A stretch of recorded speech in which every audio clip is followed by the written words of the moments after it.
Stop talking crap. It's not a dream. Stop talking crap, Kyosuke.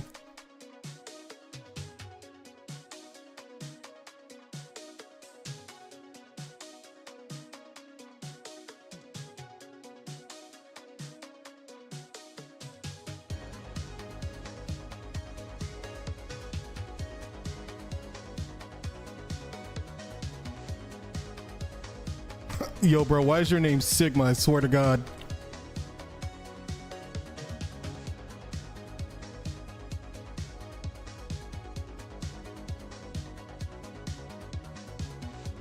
Can you guys hear me? Can you hear me?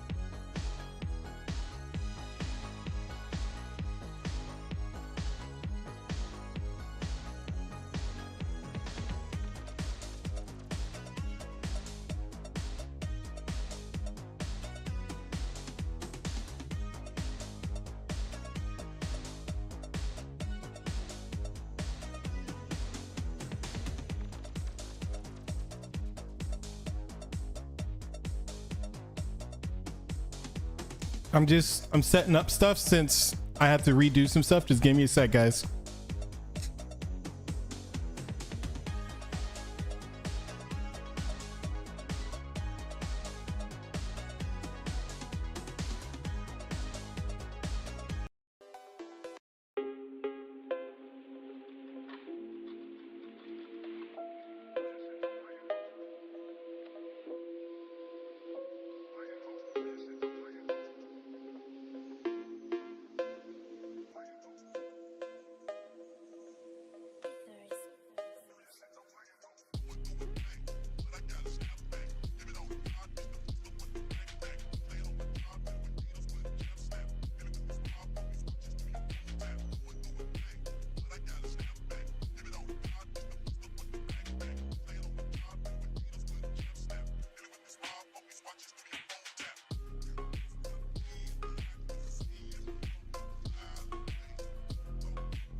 Guys, hello, hello. Chat, hello.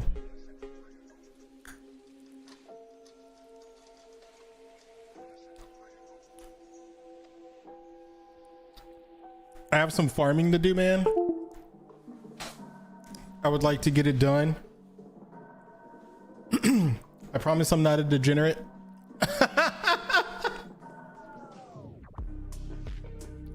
Hey, yo, Kyosuke, hello, Sigma, what's up? Guys, hello. Thank you.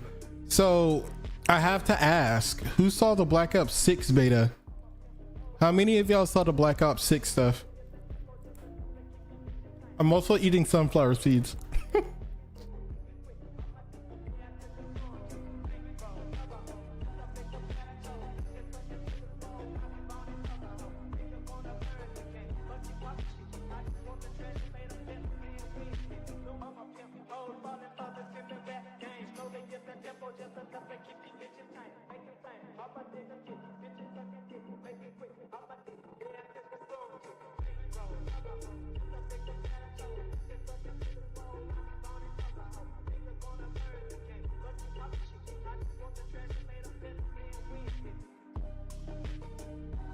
I don't know. I'm excited for round-based zombies, but it's just really weird because like with the zombies levels they showed, the one Liberty Fall, that shit was so basic. I don't know. That was kind of wild, bro. I'm not even gonna hold you. It was like super basic.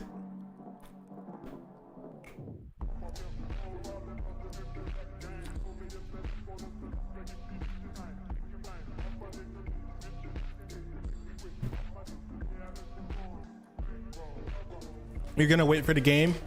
I'm watching now to see if I even want to get it in the first place. I'm just gonna be honest. I'm checking now. I'm being sure because I'm like, if it's a bunch of BS, I'm just not gonna buy it, and I want to know beforehand.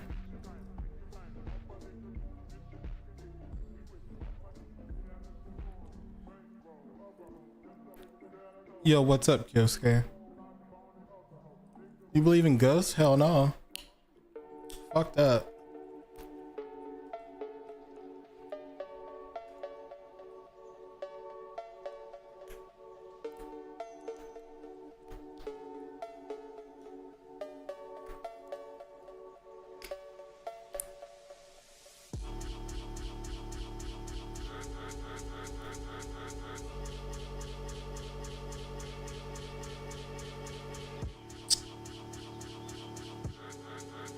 The skin is very degenerate.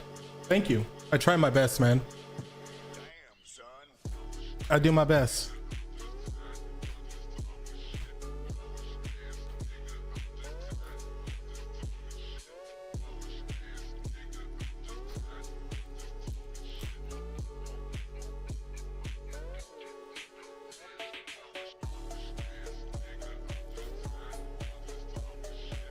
I try my best. You should see me when I play VR chat.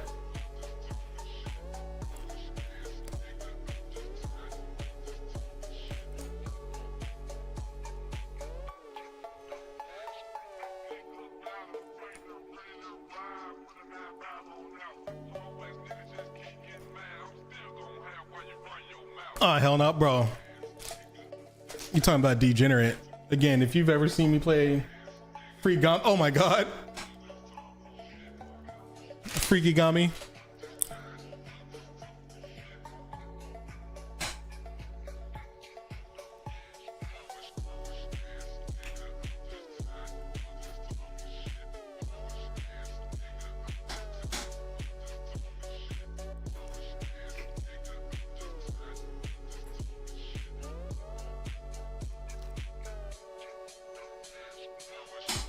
Freakigami.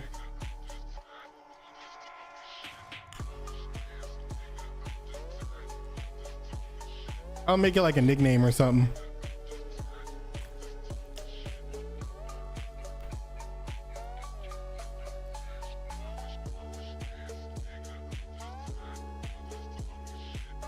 A Freakigami?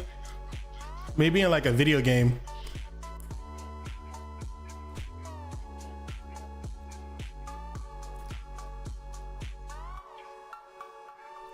That's when it should be a good idea.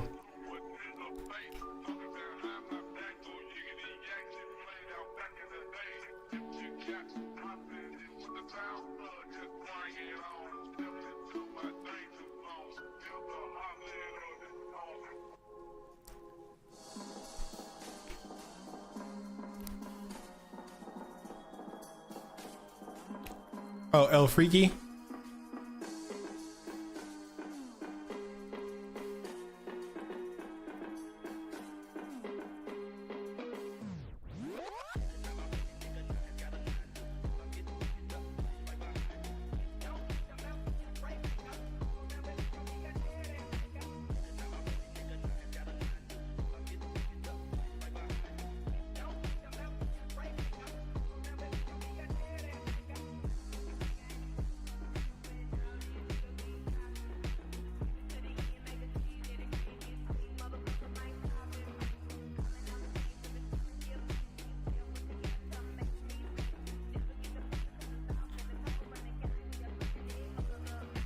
So I'll be honest, I was watching all the Black Ops 6 stuff. I wasn't crazy impressed. I think the omnidirectional like camera stuff is cool and all that, but my issue is more so if you're gonna have that, it doesn't seem like people are really doing it. Like they're not actually using it. Wait, what the yeah, I don't think they're actually using it. I think they're just kind of excited it's added and it's a choice they have. But I'm not too sure about any. I don't know. Freakskay. Oh. Yo, that's actually not too bad. That's a good one.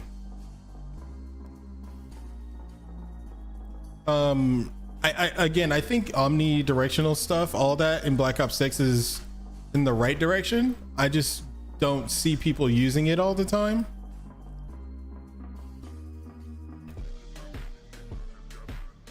Bruh. Get out of here. Did I get it first try? No, I didn't. I did get Luna, which is cool. This food's name is Sonichu. It's kind of, I don't know. It's weird. What I will say that I think is super cool, you can grab people from behind and then you can voice chat them. And I think the funniest idea is what Moist Critical said. He's gonna grab people and then ask them trivia questions, and if they get it wrong, he's gonna kill them.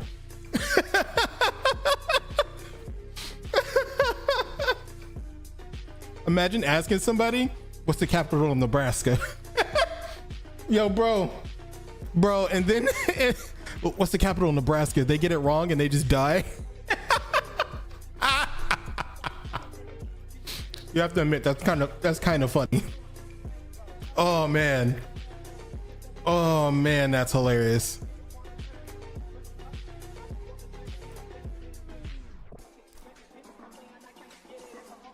Stop yapping and pay attention.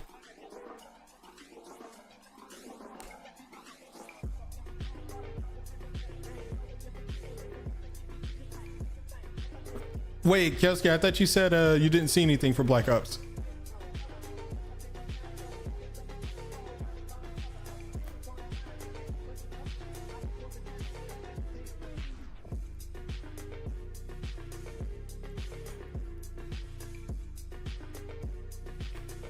He was holding them against the wall, humping them. That's kind of funny.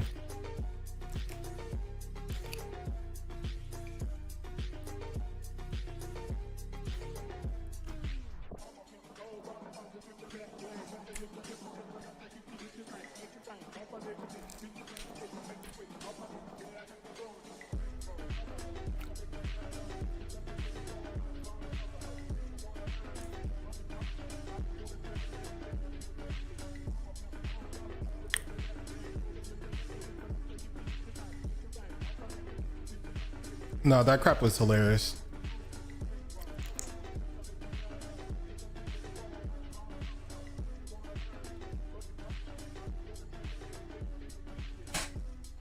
Hearing Charlie say that crap was hilarious.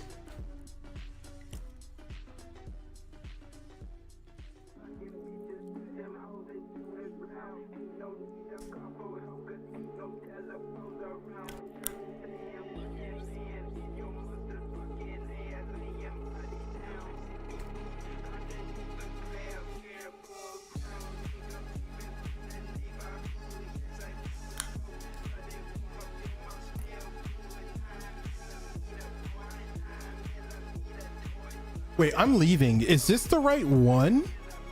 I think I went to the wrong one.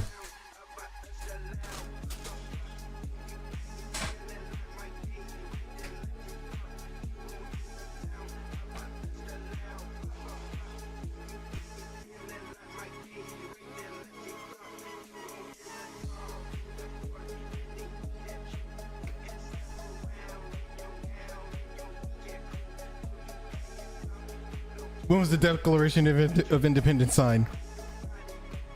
I'm sorry, I got sunflower seeds in my mouth.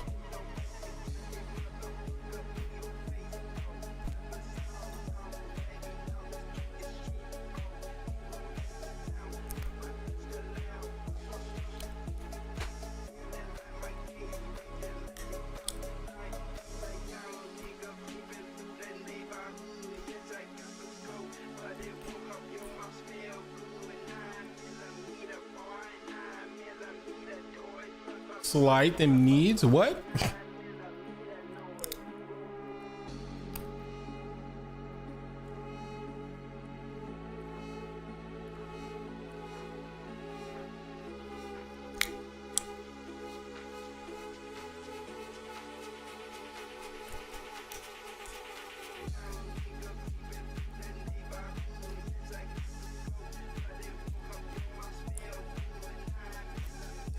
Okay, yeah, we need 39.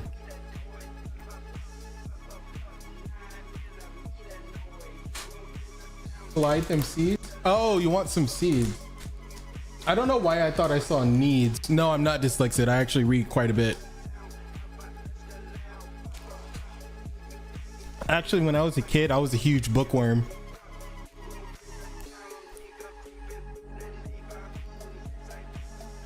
When I say huge, I mean like I was just a huge bookworm.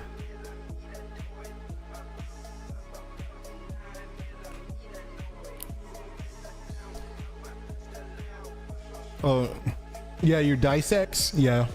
I've never heard of that, but that must be some of that new gender stuff. I'm glad you came out on my stream though, dog. I appreciate it.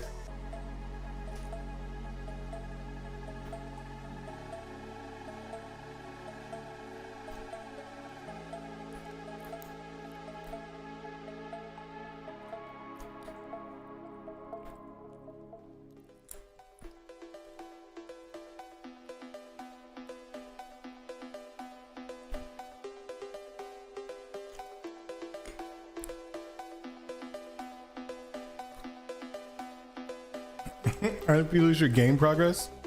Yeah, thanks, man.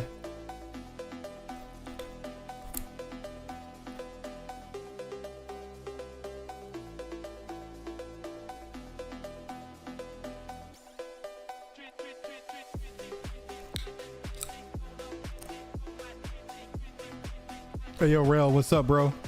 Yo, Rail, how you doing, bro? What's good? What happened?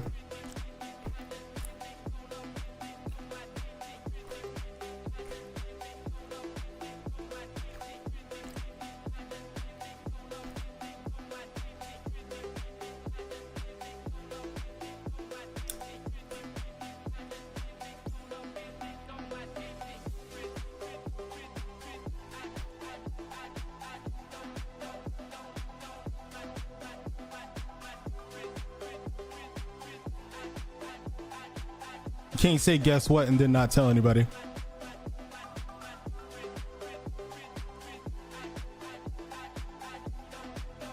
Hope you stub your toe. Yo, Hydro, what's up? I hope you're doing good, Hydro. What's up, what's up, what's up?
Bruh. I was CC'd that whole time. Yo, Hydro, hello. I hope you're doing good, Hydro. What's up? Do your homework? No, I gotta go. Yeah, no worries. Thank you guys. I appreciate it still. There should be no school tomorrow, right? It's Labor Day.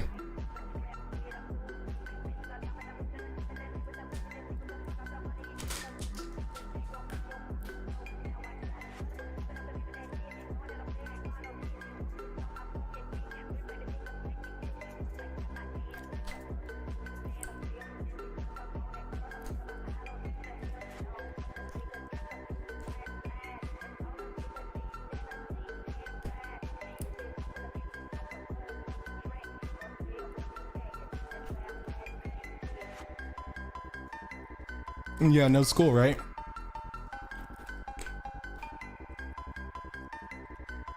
Yeah, like I don't have work either.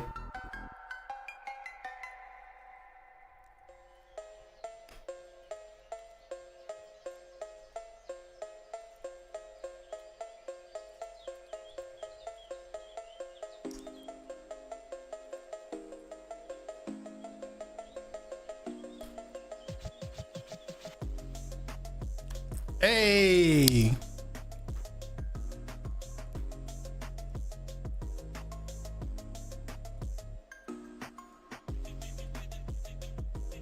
This is so you guys can follow. If my hair is white like this on the screen, the character I'm playing, if her hair is white, this means she's in her like Super Saiyan mode, and she gains 30% damage, and all of her bullets penetrate through enemies, so you can shoot the person behind them. And if I use my third ability, I have infinite ammo for a certain amount of time. But the way it works is you equip a rocket launcher. You see, I use my third ability where she bites herself, and then you just don't care anymore. You just shoot rockets everywhere. So now I have infinite ammo for a certain amount of time. The way the build is supposed to work is you want it to last long enough to where you can activate it again while your buff is still active. I'm super close to getting it to that point, just not yet. So I still have some stuff I need to do. Do I remember Andy? Yeah, I love Andy. Andy is family, man.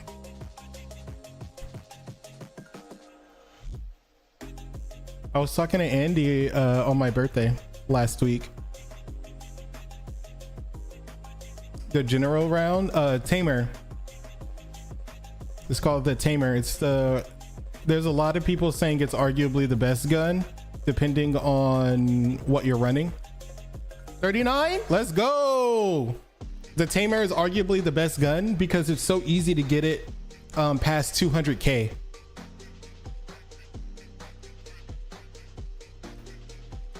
Wait, Hydro, why? No, Hydro Slime, what happened?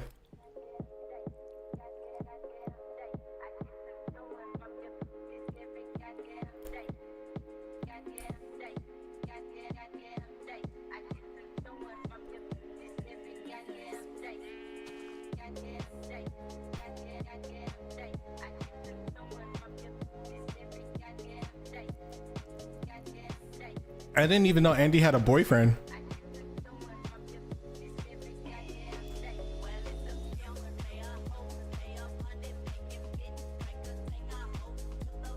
But that does suck, man.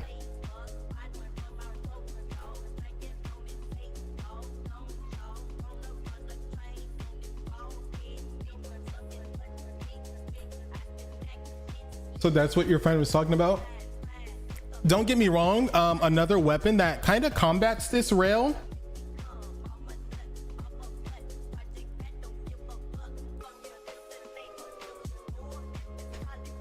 Wait, I thought your name was Andy. Oh no, wait, that was on TikTok, right? That was on TikTok. Your name is Andy.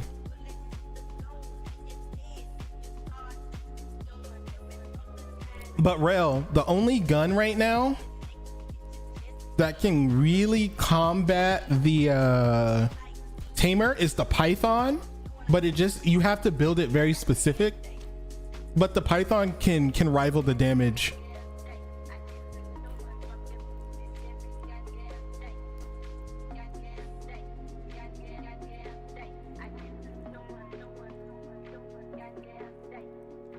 Oh, you can't get it, Andy?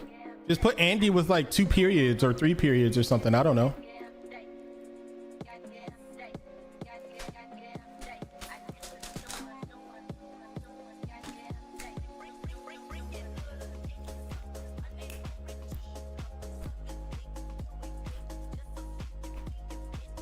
Look at the boss. He's just dying.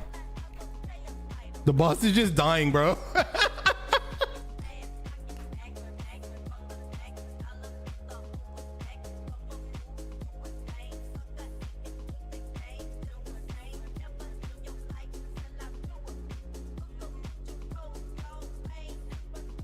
The game? What, this game is free.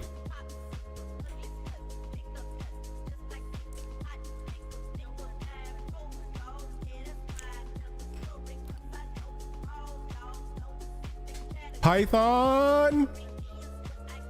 I'm gonna break something.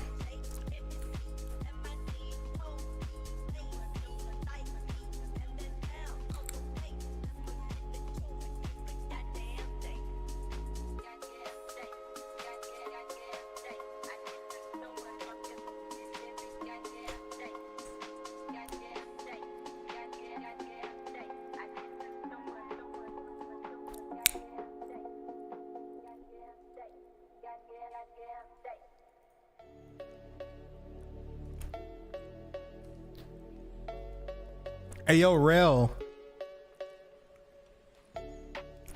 This is what you were...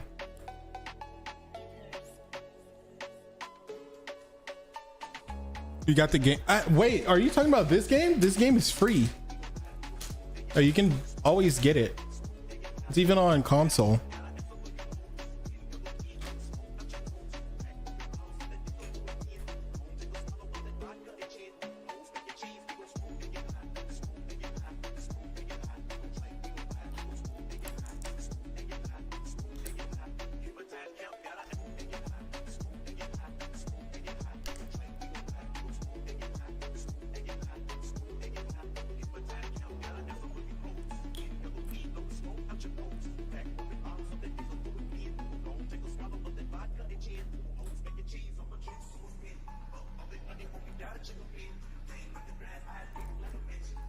Yo, Kyosuke, welcome back, my guy. What's up, bro?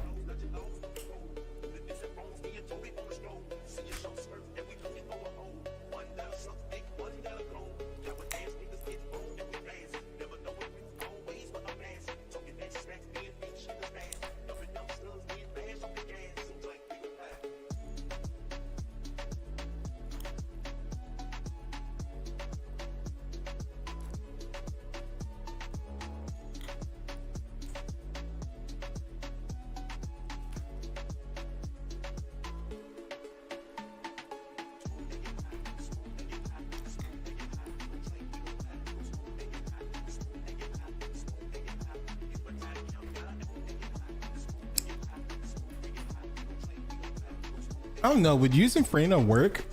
Maybe.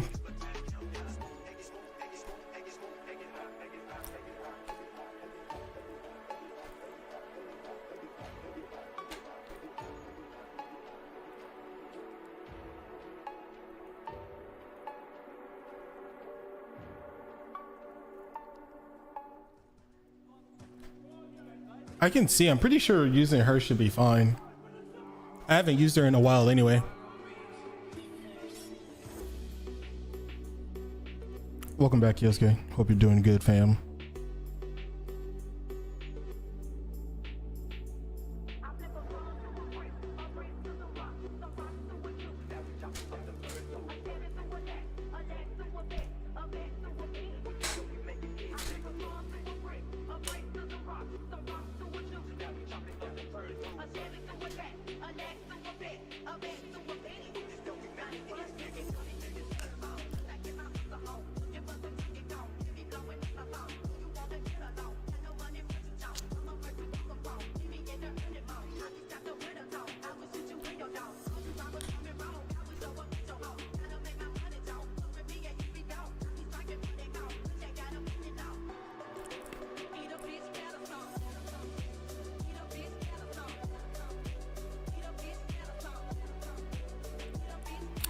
Um,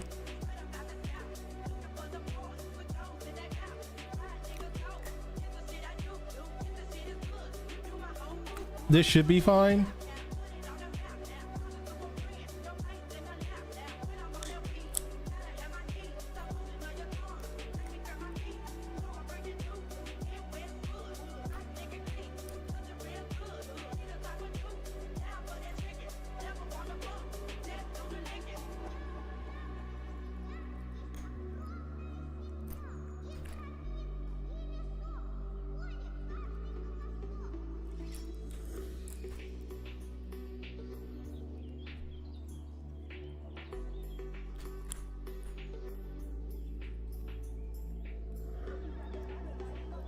Oh yeah, so just as a reminder for Black Ops 6, it's a continuation from Black Ops 2 story-wise, which is arguably the best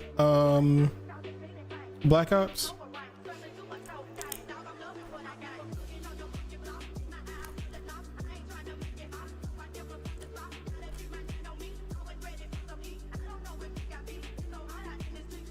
A lot of people agree that Black Ops 2 is arguably the best one.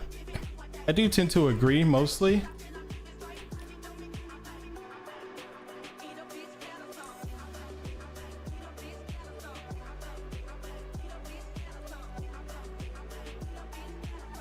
Naomi. Naomi. Naomi. Get raided, noob. Yo, Poli, I swear to God, I will find out where you live. Listen to me. Listen to me. I will find out where you live and I will eat all of your bread. You will be breadless for months. Try me, Poli. Try me, Poli. Yo, Naomi, get your boy. Naomi, get your boy. Get your boy. I will eat all of your fucking bread. I will eat your fucking bread. All of it. I really need to cut the carbs. You will be afraid of me. You better fear me. All of your carbs will be gone. Naomi, you have fun? I'm still setting stuff up, so my VTuber, I can't do it yet, but I'm doing what I can right now. I feel bad. Thank you, Naomi. How are you? I hope you have fun, man. I know you just finished, right?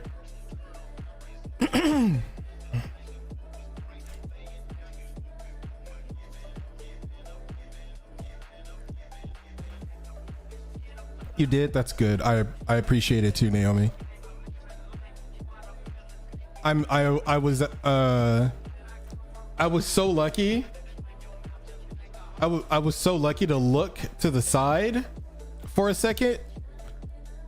I looked to the side just for like a quick second and I did it literally at the right time, Naomi, or else I probably would have missed it. I almost missed it. Your internet. It's really weird because since I moved and I'm in a house now, I'm so used to my old apartment where I had Ethernet and I'm going off of Wi-Fi right now. And it's been making me paranoid like the entire day. The entire day I've just been nothing but paranoid. Because obviously having an Ethernet cord is better, but I don't know what to expect because this is the first time I'm streaming since I got the house.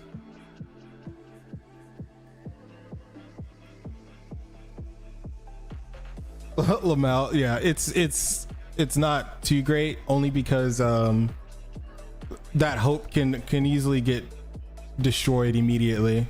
Oh God.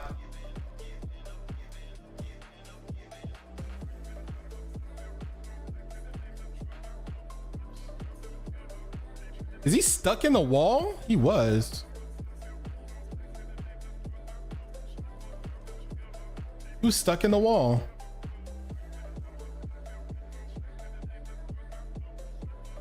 I'm gonna put on some true crime because I want to listen to Stephanie rant about a bunch of random stuff. So give me a second, guys. I'm gonna put on some good old Stephanie. She looks very stressed. Someone is in the room with her. Oh, new recording her. internet. That's how we know this. She's rubbing her face. I'm gonna have such a long day tomorrow. Oh my God. I'm not gonna answer anyone's Snapchats. I'm not gonna answer anyone's questions. The person recording her does not respond to her, does not even try to comfort her or anything, just records her in silence. She slowly turns her head over to look at the cameraman briefly while she's laying there. Well, you're too quiet. I'm gonna start singing now because I hate the quiet. He still doesn't respond, not much of a response. So she just starts singing, laying there flat on her back God. on the hospital bed. I mean, clearly she's not that injured. She's singing, moving her arms around, doing the finger guns. Eventually, she needs to get up and put more effort into this performance. She sits up in her hospital bed, takes off her socks, sits crisscross applesauce, and starts singing. You know those cute little TikToks that are me at 3 a.m. pretending to be performing on my tour? It's kind of like that. She's cupping her face, she's flipping her hair, she's singing Intentions by Justin Bieber. The lyrics go, picture perfect. You Oh, I don't got need it no first filter, try, bro. Gorgeous, make him drop Yo, we got dead, it first you're a try. Let's killer. go. Shower you with all my attention. Yeah, these are my only intentions. Make sure that you don't mention. Hold on. We'll put this over here and then do this. She's like whipping her head around. She's staring straight at the person quietly filming her. Oh yeah, you never I answered appreciate me it, about my Naomi. car. Guys, I have school tomorrow. How do I get my car here tomorrow? say bye to Naomi. A Thank you, very Naomi. low man's voice. Yo, is Kitty heard Slang. behind the Hello, camera. how are you? Your car is Hello, hello, totaled. hello, hello, hello. Your car is totaled. Total wrecked. Okay, so how do I get to school tomorrow? Kitty, thank you, Naomi. I still don't. appreciate it too. I'll see you. So I don't go to school tomorrow? Is that what you're telling me? No, ma'am. You want me to be honest with you? You're going to jail. You don't have a bond. You killed 2 people tonight. I'm That's what's wondering- going on. So yeah, no, you're Bro, whenever there's people like this, you know how they like how people space out, you know what I mean? Like they just space out and then just freaking like nothing happens. It's all just like, you know, dial up connection sounds in their brain. I never understood how you get to that point. Is it like being coddled your whole life or something? Like I never understood how you can be like that detached, genuinely.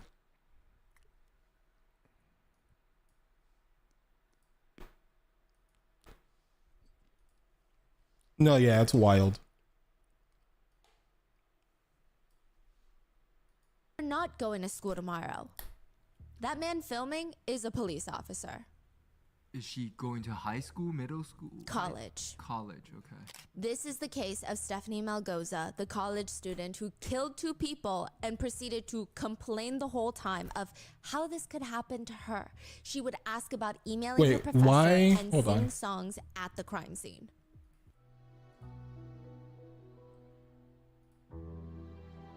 Okay, I got it.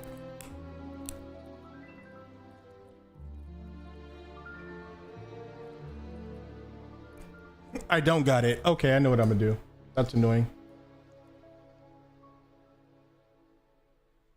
We would like to thank today's sponsors who have made it possible for Rotten Mango to support Kaylee Millis Foundation, a nonprofit established to encourage people to drive responsibly. They help rebuild families' lives after experiencing loss and hardship from fatal or non-fatal car crashes through individualized financial assistance, grief counseling, and emotional support. This episode's partnerships have also made it possible to support Rotten Mango's growing team, and we'd also like to thank you guys for your continued support as we work on our mission to be worthy advocates.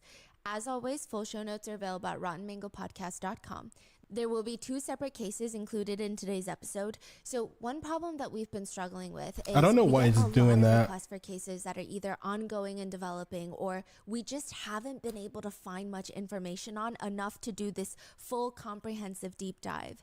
And since we only post twice a week, we thought this would be the best way to bring you those stories in this format. So if you ever have any case suggestions, let us know in the comments or at rottenmangopodcast.com. So with that being said, let's get started. 10:16 p.m. Authorities are called to the scene on 2208 Main Street in front of a bar called Full Throttle, literally right in front of a bar. There's been an accident. Right when they get there, they see this Dodge dark car parked in the middle of the road. It's red, and there's pretty substantial damage to the front of it. There's this massive large dent to the front hood. There seems to be what appears to be blood splatter. A girl named Stephanie Melgoza is standing off to the side, and she seems relatively uninjured, and honestly, not even in a state of shock. The officers approach her, and she tells them, I called as soon as this shit happened. I go to Bradley, the university nearby. It's actually a top-ranked private university, so just What keep that in state? mind. This is in Illinois. I go to Bradley. Why would this shit happen to me? The officer asks her if anyone took her information, and she starts pointing at him. Her finger is pretty close to his chest. Your friend took my license. Your friend took my license. The officer asks her, were you leaving the bar or were you... I was coming here. It's a little strange how comfortable I'm she just is right hoping now. I The get way this she's first talking to try. the officers, it reminds me of how someone would talk to their mom. When a mom tells you, why did you do that? And you almost half whine. You told me to. I was doing what you I was coming here. I was coming here. Were you leaving the bar? Or were you coming this I down the was road? coming. I was coming here. Okay. You know, I had just gotten my night started. Do you have anything illegal on you? Yes, I have marijuana in my purse. Oh. Have you had any marijuana tonight? No? Is it legal there? No. Oh, completely illegal. Yeah. Wow. He has her put her purse on the hood of the cop car, and she's still holding some items in her hands. He asks her to put them down, and she says, my vape too? She later asks, I graduated in 4 weeks. Is this going to affect anything? She gets a full pat down before they put her in the backseat of the cop car. And the police, they don't want to ask her more questions right now. Right now, their priority are the two people. Because near that red car, that's Stephanie's car, there are two people laying covered in blood, dead on the ground near the car. Right there at the scene, there are contorted bodies. Even though her car is red, it's pretty easy to see how much blood has splattered all over the windshield and the front bumper of her car. There is blood quite literally everywhere. There is a woman laying about 30 feet from the red car, which is quite far. But her leg, part of her leg has been completely severed and is attached to the front of Stephanie's vehicle. It's stuck on the front bumper of the car, sticking out the front grille.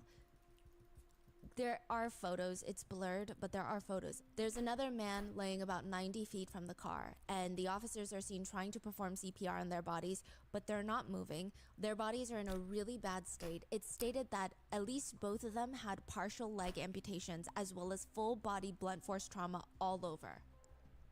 And she knew that. Yeah, she's at the crime scene. She sees this. And She sees the two is people. acting completely. She's like, All right, guys. I called 911 right when this shit happened. Fingers crossed. Ultimate Paul Valby. Let's Coleman go. And Andrea Rosewitz, they had been at the Full Throttle bar. And since they had a drink or two, they wanted to be safe. They started walking back. Damn home. it! I don't think that either of them were quite drunk, but I think even a sip, you shouldn't be driving. So they're being Bro. extra cautious. They don't want to put themselves, they don't want to put others at risk. It's 10 p.m. It's not that dangerous of a road until Stephanie Melgoza starts driving. And it's very clear from the get-go that she is so intoxicated. This is making me want to play She tries to make it Warframe seem like instead. She was heading to the bar. She's heading to Full Throttle to, quote, get her night started. But the officer, they read her Miranda rights and ask her, are you open to explaining what just happened? And she's sitting in the back seat of this police car at the scene. And she's like, yeah, I was coming to the Full Throttle and I was almost here, as you can see. Were you driving this way or that way?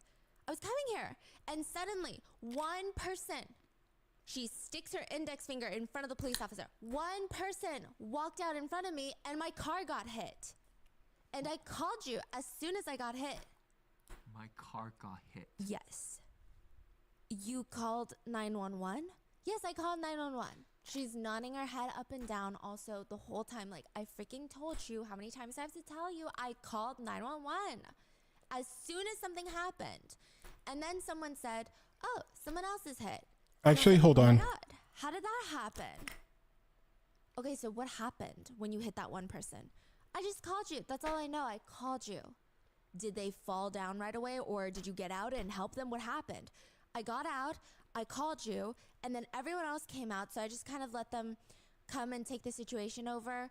But I promise you, I only knew one person got hit, and I'm just like, they came out of nowhere because, like, I'm a safe driver.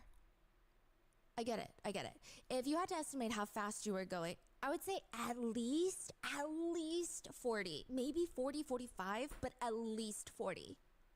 The speed limit on this road is 30. You think that you were going too fast for this dark area? Honestly, don't think I was going too fast because I try to be precautionary about where I'm at. Okay. But I just know that one person came out of nowhere. Did you have your headlights on? Yes, sir. Brights on or just regular headlights? Regular. Okay. So obviously you saw them and there was no time to react. And she almost gets half up out of her seat in the back of the police car, like she's gossiping with friends and they're reaffirming her. No time! Oh, that's word. That's word.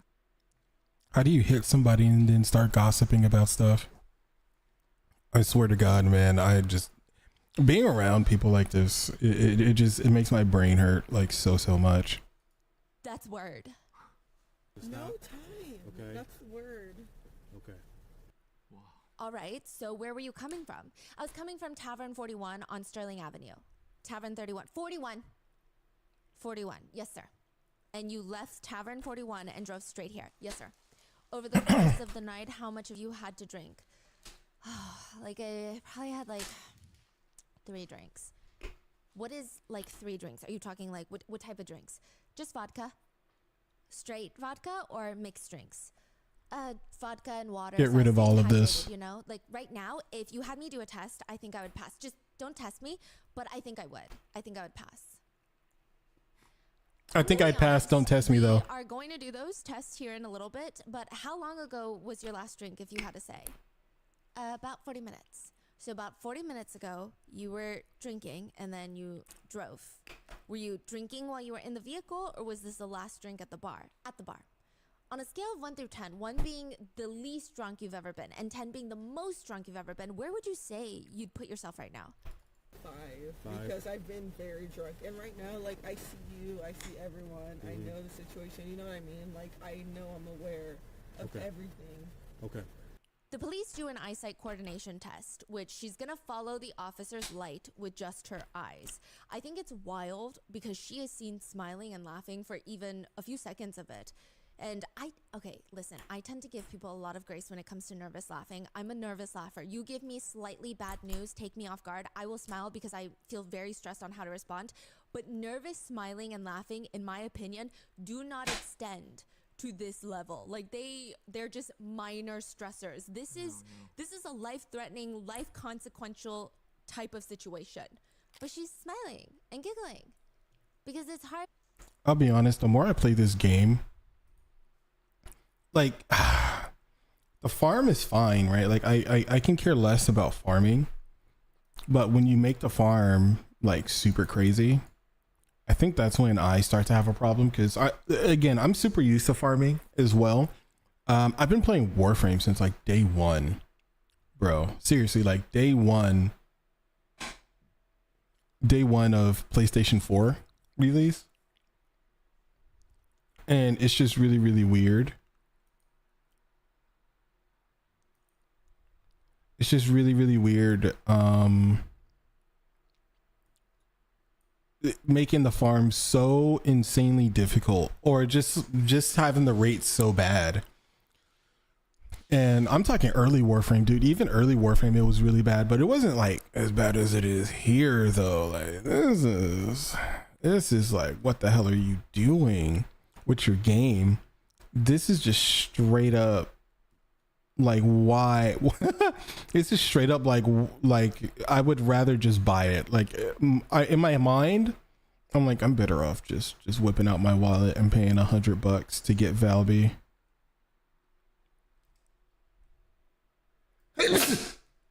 Oh God, yeah. I should be fine because this is like such a low level.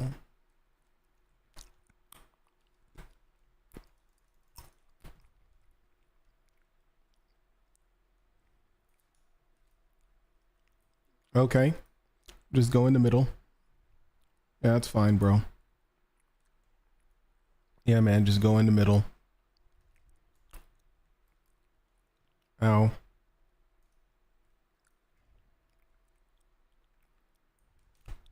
Bro.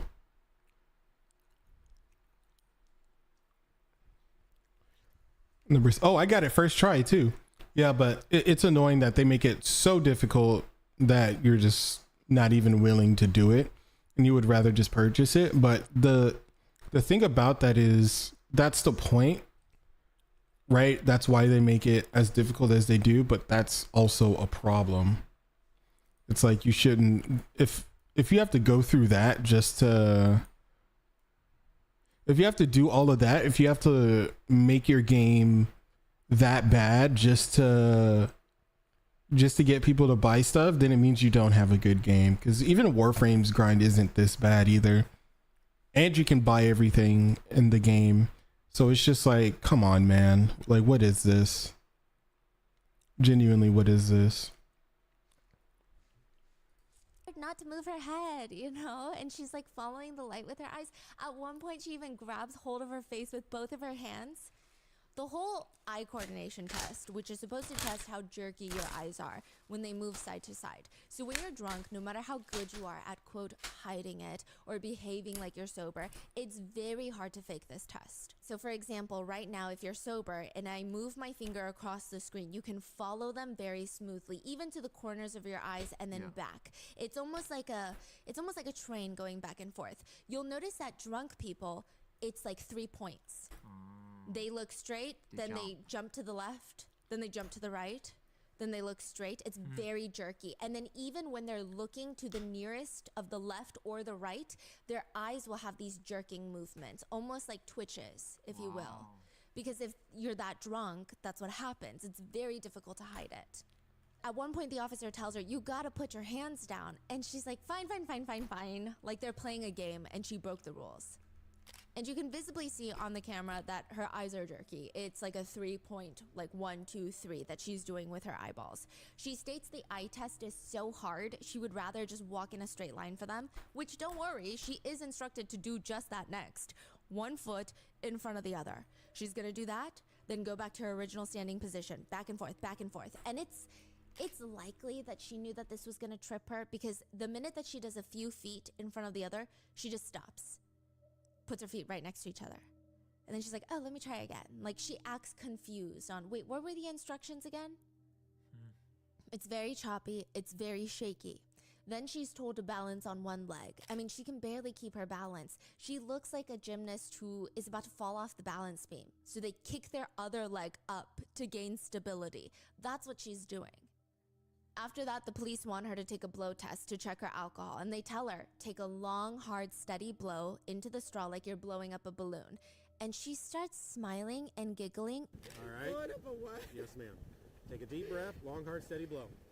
It's almost a actual joke, it seems. And then she giggles before blowing into the test. The other police officers standing on the side, they look so done with her. Likely, these are the same officers that were just performing CPR on the 2 bodies on the side of the road. And now they're watching her making this seemingly joke. She's even seen smiling while being handcuffed and escorted to the back of the cop car. She is smiling. While the other officers, they look depressed. I don't know how else to put it. They just look over it. They look depressed. They're the only ones that seem to grasp what just happened to Paul and Andrea. Both Paul and his girlfriend Andrea were found deceased at the scene. It was clear that they weren't going to make it. One officer report reads, Andrea's left leg had been completely severed below the knee. She had a deep laceration to the inside of her right thigh. I observed that her right forearm and wrist were completely broken. She had blood draining out of her left ear.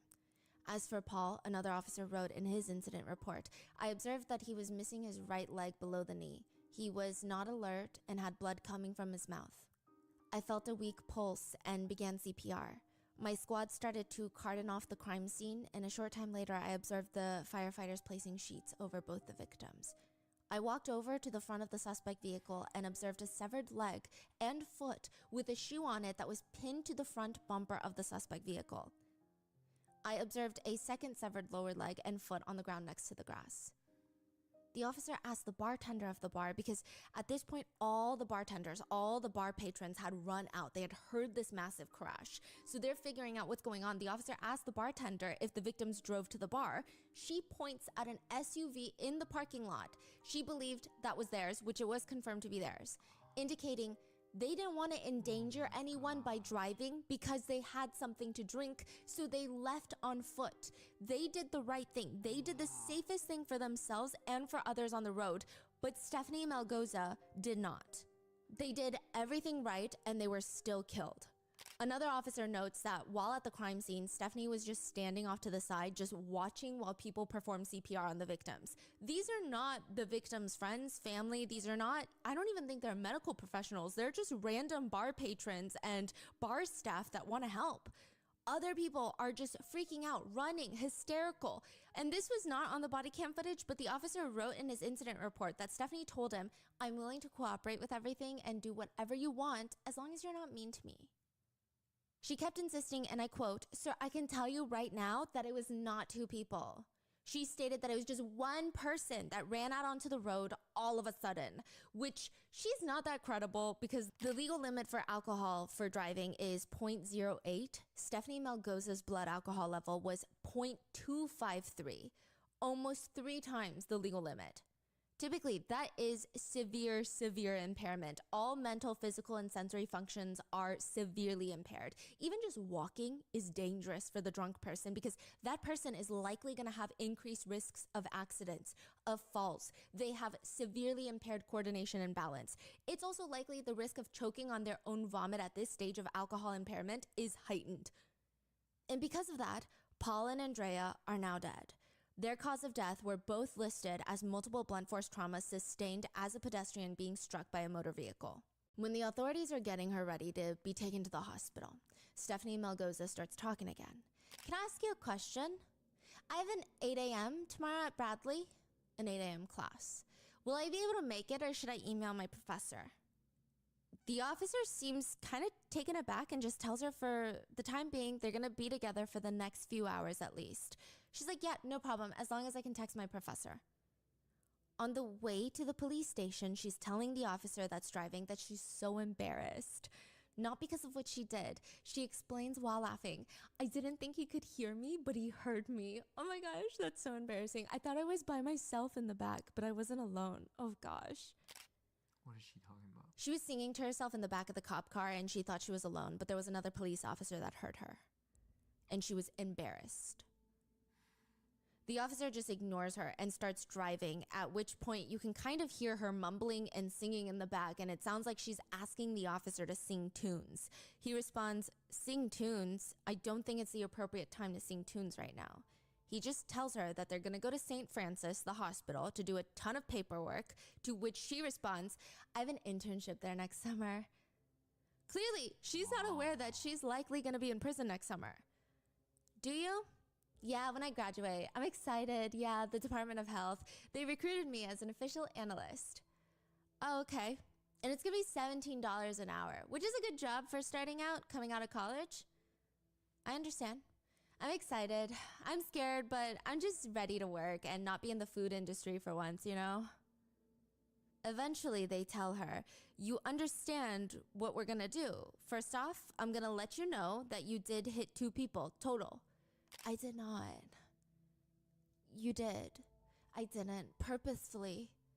"Okay, well, however you want to word it yourself, that's fine. I'm just telling you there's 2 people struck by your vehicle and both are dead." "I did not hit them." I did not hit the Okay. people. I can tell you right now. Okay, well, I'm just telling you the 2 people that hit Why your would I car. call Ma'am, 911 listen. if I... 2 people struck your vehicle, so I'm telling you, and they're both deceased on scene. I'm just telling you that information, okay? We're going to go in here. We're going to do the thing. I appreciate you being cooperative so far. I got to tell you what's going on. okay. You understand? Yes. She honestly looks agitated in the back of this police car, like he's lecturing her about something that she already knows. They finally get out of the car. They start walking towards the emergency entrance of this hospital, and she mentions that she does have blood on her. And the police officer, honestly, he is maintaining his cool this whole time. He's very calmly just explaining, "Well, your whole windshield is shattered, so that's understandable. I know what I did and I know what I didn't do. And it's not true. If it were true, I would be crying. You know what I mean? I'd be like, oh my God, I did this. I'd be like, but I know what I did." What does she think she did? She thinks that someone jumped out in front of her car and hit her. One person. Okay. And then she immediately called the police because she did nothing wrong. And that person has passed. Yes. since. Yes, and that's likely not even what happened, and Right, she's right, right. very drunk. Yeah, yeah, but still, even so, like nobody would be like, Yes. Okay, that's so weird. That's a very good point. Yeah. Even if her version of events is true, Yeah. her behavior is bizarre. Yeah. So it's like, like, yes, she's under influence and all of that, but it's still really odd. It gets worse. Her behavior gets weirder. So when they get into the hospital room, it's just Stephanie Melgoza and the police officer inside the room. And she starts rambling about how excited she is about going to Vegas. She literally says, I'm going to Vegas. It's going to be so much fun. I'm gonna spend at least $500. I'm gonna start off with 2 Long Islands. Which is an alcoholic beverage. The police officer turns around because he had been doing paperwork this whole time. His body cam is on, and that's how we know this footage. But he's been doing paperwork. He turns around. You haven't had enough drinking already? We're talking about Vegas. I feel like I'm in Vegas. Have you been there? He ignores her, and he keeps using his phone, to which she says, I swear to God, if you're Snapchatting right now and I'm not, I'm gonna be mad. Crazy. according to a few officers, she kept asking for her phone because I was she needed talking to that whole snap time. her Oh my friends, God. and she kept stating that this is the longest she's ever gone without I'm sitting here Snapchatting her talking. friends. Later, she gets escorted into a bigger hospital room, and she's laying on the hospital bed. This is when she starts singing Justin Bieber songs and keeps asking the officer about when she's going to get her car back because she has classes tomorrow. And he tells her, and he's so done with her, she's honestly cruel. He tells her she's not going to class tomorrow. She's been arrested for killing 2 people, but she bypasses all of this information and asks, can I get it Tuesday for my night class? Oh my God. Can I get my car Tuesday for my night class? Did you just hear what I told you?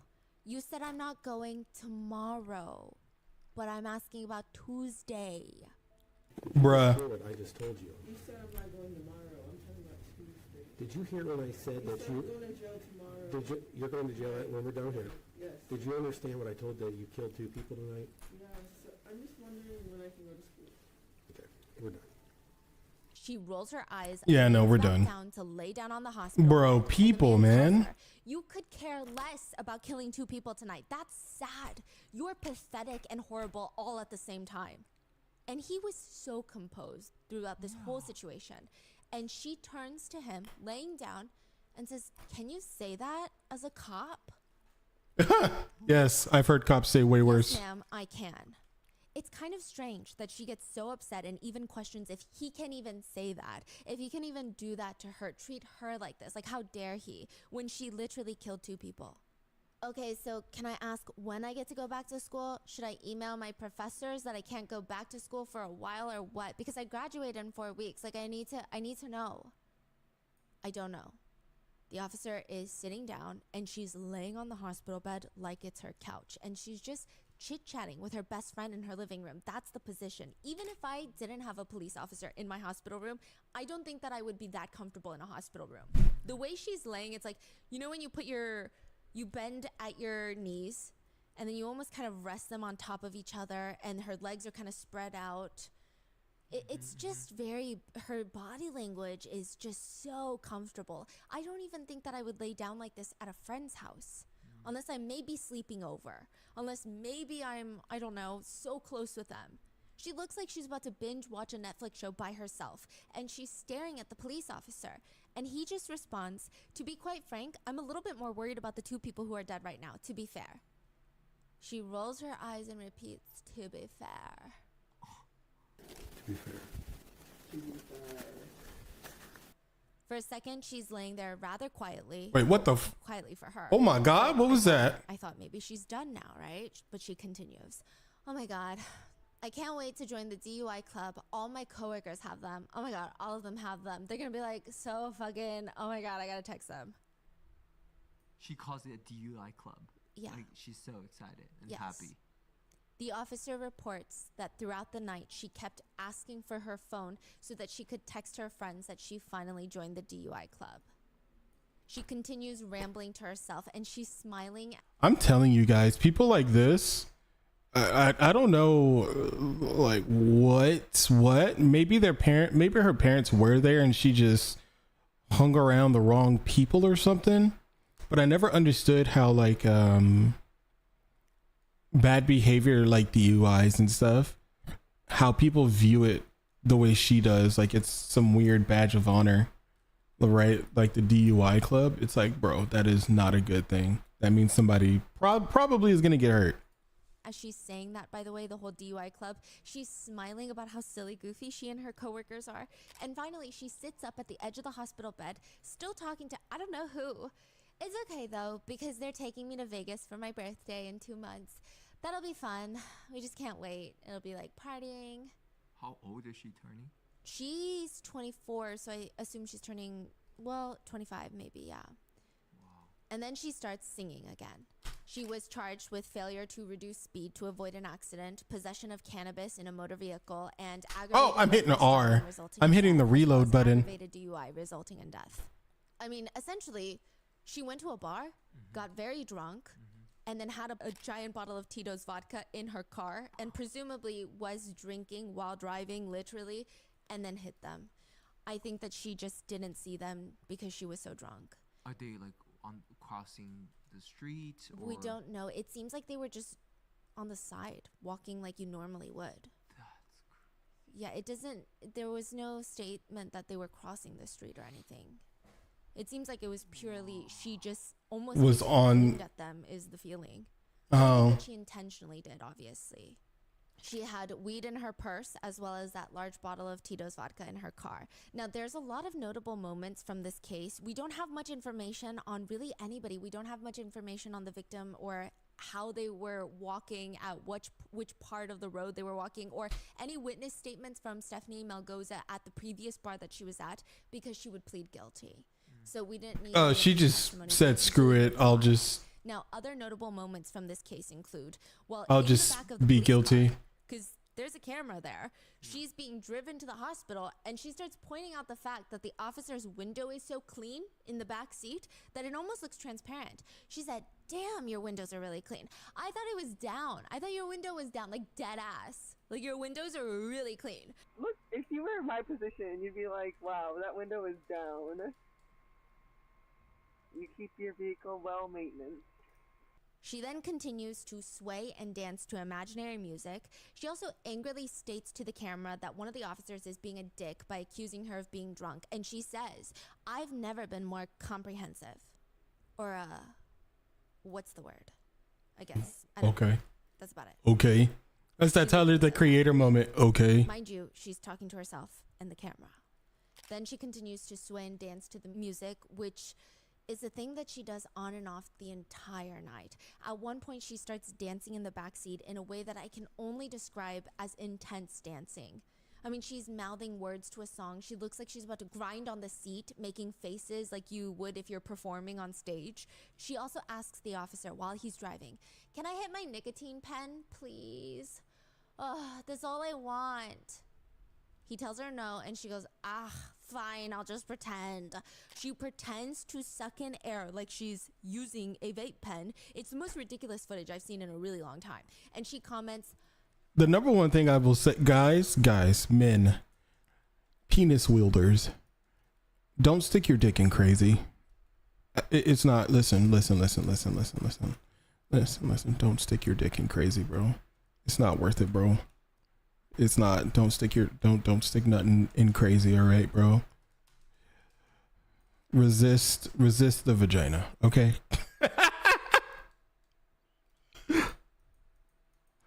Resist, man. It ain't worth it. I'm pretty sure even other girls would tell you the same thing. feels the same, honestly. And keeps doing it, even exhaling like she's puffing out smoke. She has pled guilty to all her charges. Bro, I didn't even jump that high. What the fuck you need that for? Stop it. She is 24 years old. She said in court, I'm so sorry for everything, and I'll never ever commit anything like that again. I have not drank since that day. I do not plan on drinking ever again. I want to try and do something positive to make a difference. Speak out about this and warn others about the dangers that come with drinking.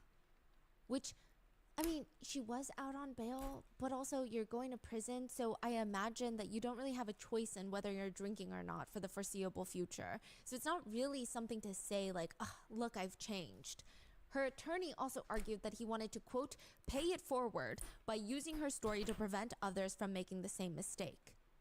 Then Stephanie Did they Melgoza take Dare turned out to of Paul and school or Andrea's something? family and said, I never meant to hurt anyone. I'm sorry for the pain that I've caused. I will not forget them, and I will live with this every day. Which is the most generic statement that you could ever say. One of Paul and Andrea's family members stated, you have destroyed multiple families with your selfishness. You have zero consideration for others. It Oh, was your wait, decision this to boss drive is drunk, and annoying, you should be actually. held accountable. Because you chose to drink, you chose to get drunk and then drive. Our friends and family have a sentence of daily pain and grief that grows greater each and every day. But most importantly, Paul and Andrea have lost their lives. Such precious gifts lost forever.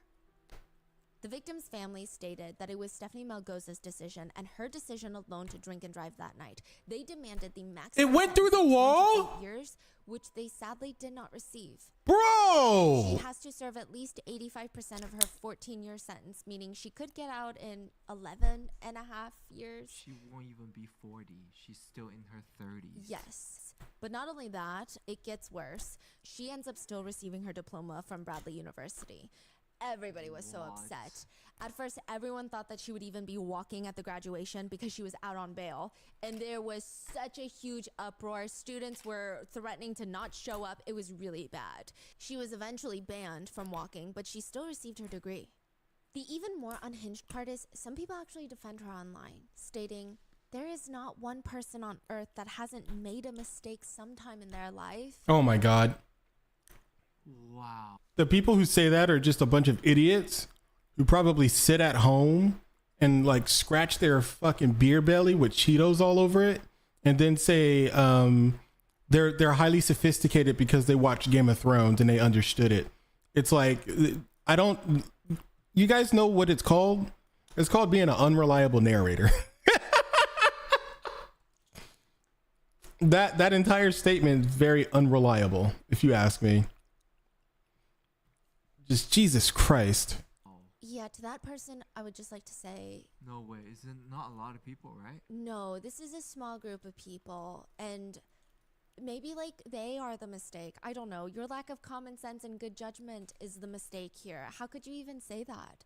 One person commented on Stephanie's father's Facebook post, my heart hurts for you and your family. Stephanie is a wonderful person and you're a great family. I'm sorry for the people who don't understand your situation. Bro. I pray for you daily, hoping for forgiveness and understanding. It's bizarre, but nonetheless, I do think most netizens do not like her. They feel zero sympathy for her. She said, can you say that as a cop? About the cop calling her pathetic. Honestly, that officer exercised an incredible amount of restraint. You can hear the anger and the incredulity in his voice, and I'm certain that officer saw the condition of the victims and her nonchalance would have angered anyone. She obviously did not give a weaker person than that officer would have wreaked vengeance. There were some arguments that she was clearly so drunk that her mind likely did not register the gravity of what she had done. I personally have never been that drunk enough to say, but those who have been very, very intoxicated before wrote online, even in my most wrecked days back in college, I've never been so hammered as to not care if I've just killed two people. Being drunk just lets the real you show. I bet her true self has horrific disregard for other people. I mean, even her sober actions after being arrested and what she said to the family and everything is just bizarre. To make matters worse, it's alleged that while out on bail before her sentencing, Stephanie Melgoza got married to her boyfriend. Wow. Bro. Oh, how? Why? She gets arrested. I think she had $150,000 bail, so she paid $15,000 of it, got out, awaiting the sentencing, and within that few months span, she got married and then got pregnant and then had a gender reveal. Oh my God, bro. Allegedly, the caption to the now since deleted Instagram post, posted allegedly by Stephanie Melgoza, reads, through the hardest time of my life. I never thought I would have someone come into my life and become such a big part of me. Through my worst, I have found someone who wanted to stand by me and help me get through the toughest moments. Wait, was Also that someone it? To create beautiful moments Let me see. with, something that First I wasn't try. sure would happen again. I truly believe this is what it means to find a lifelong partner. Yep. I am truly blessed to be able to call you my husband. Let's go. First try. Wait, So let me as be of right sure now, though. She is in jail for the next 11 years, hopefully 14. I guess all we can do is hope that she does learn remorse in prison, because whether we like it or not, she's gonna be free and likely back on the road one day. Yeah, many netizens have commented that this is the easiest fatality in the United States to get rid of. I mean, what are your thoughts on this one? Because I just don't even understand. I don't understand even her actions afterwards. Even if you argue, oh, she was drunk, but no, even her sober actions are so bizarre to me. What are your thoughts? Leave it in the comments. Maybe she had to keep up the act or something, or she thinks that she has to. I don't know. Because I've only been drunk like 2-3 times in my life, and I remember it. Like I remember being drunk, and it's just really weird because I'm sitting here and in my mind I'm like, maybe she's trying to keep up the act. It's the only thing I can think of.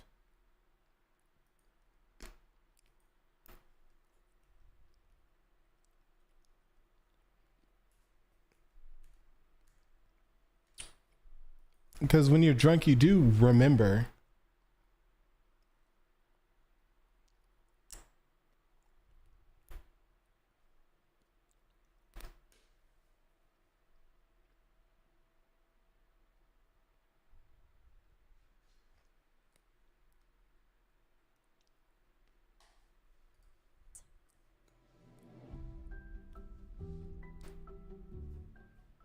For a few years, investing was the one subject that I was too scared to touch. Everyone was telling me how important it is to learn. This is before I met my husband. I didn't have the time to look into it and understand it. And like, what kind of account should I be putting my money into? Am I putting in enough money? What's good? What's bad? It's just so overwhelming that I would push it off until later and later and later. Except investing can actually be so easy to the point that I wish I started it sooner. Today's episode is sponsored by Acorns. Acorns makes it easy to start automatically saving and investing for you, your kids, your retirement. You don't need a lot of money or expertise to invest with Acorns. In fact, you can get started with just your spare change. Acorns No, recommends it wasn't an it. expert-built portfolio that fits you and your money goals, then automatically invest your money for you. And now Oh no, we you did can that spend for it in your future. Open an Acorns Later IRA and get up to a 3% match on new contributions. That's extra money for your retirement. Acorns has helped me. I messed up. Hold on, we got to do it in hard mode. App, I'm able to save, invest, and learn all at the same time. They make it so convenient because I'm the type of person to forget to invest, but Acorns lets me set up automatic transfers, allowing me to meet my investment goals. Head to acorns.com/rotten or download the Acorns app to start saving and investing for your future today. Paid client testimonial. Compensation provides incentive to positively promote Acorns. Investing involves risk. Acorns Advisors LLC, an SEC registered investment advisor. View important disclosures at acorns.com/rotten.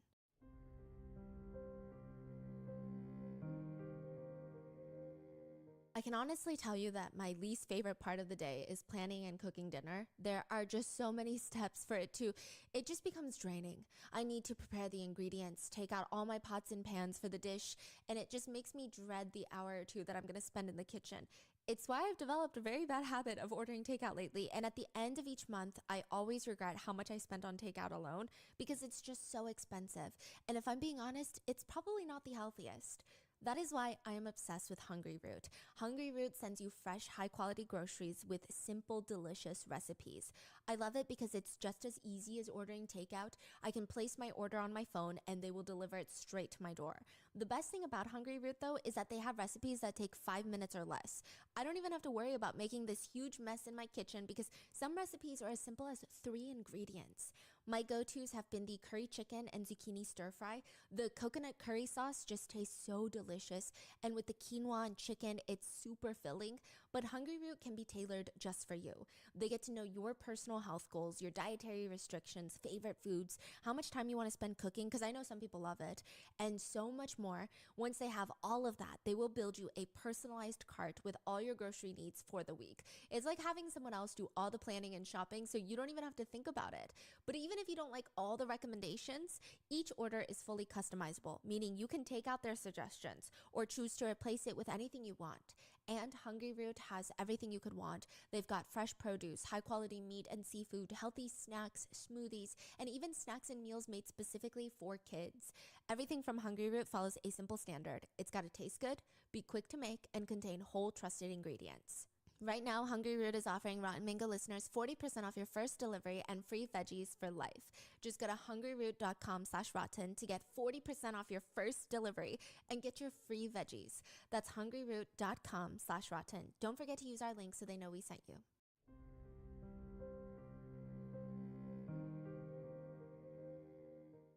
The next case starts unraveling June 27th of this year. So this is very recent because it takes just 4 minutes to ruin Linton Wyrick's entire relationship.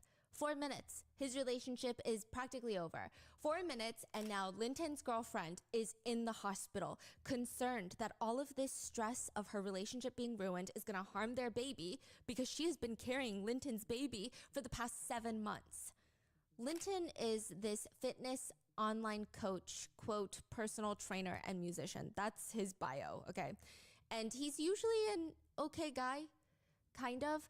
Not really. He does have a bit of a criminal history for dangerous driving, assaulting a police officer, breaking into a residential home and stealing $82,000 worth of luxury goods. Literally, he took a suitcase nearby, started piling up all the jewelry and handbags that he could find in this homeowner's safe.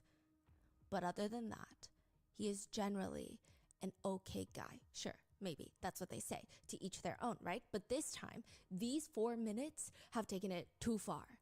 When she, the girlfriend, finally sees Linton again for the first time, everyone that saw this weird, awkward gathering said she was walking in towards him in a blind fury. All she could see was probably red. She's beyond enraged. How could he humiliate her like this?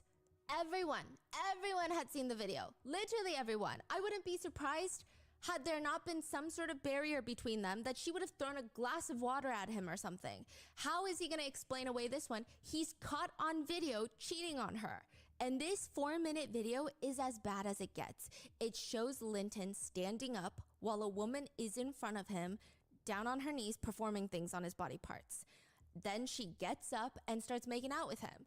Now, the strangest part is this video is not filmed with the camera on a tripod. Someone is holding the camera, walking around getting better angles. At one point, the cameraman even turns the camera to himself to show himself smoking what appears to be a joint. He comments, "This is a movie, innit?" While he films the woman getting up, making out, and then they start performing the full-on intimate act. Linton continues by grabbing the woman in the video by her neck. He's got both his hands around her neck, and then he starts kissing her neck, and the cameraman is rushing to get a better angle, and he comments, "Guys, we've made history. This is what I'm telling you." Then he gets the camera right up in her face, where it's clear that both the participants, Linton and this girl, this woman, know that they're being filmed.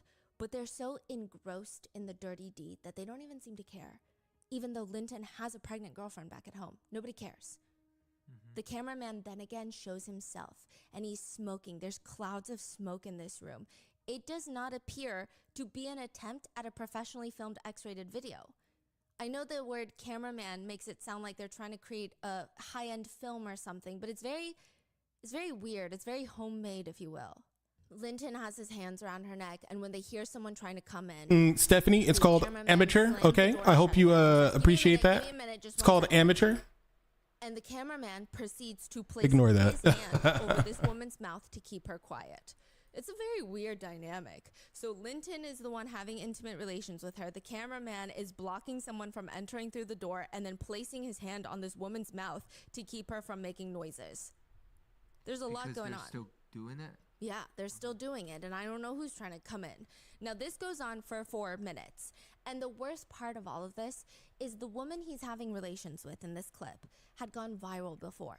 Wait, really? One of the couples from this British reality TV show called The Open House Great Experiment.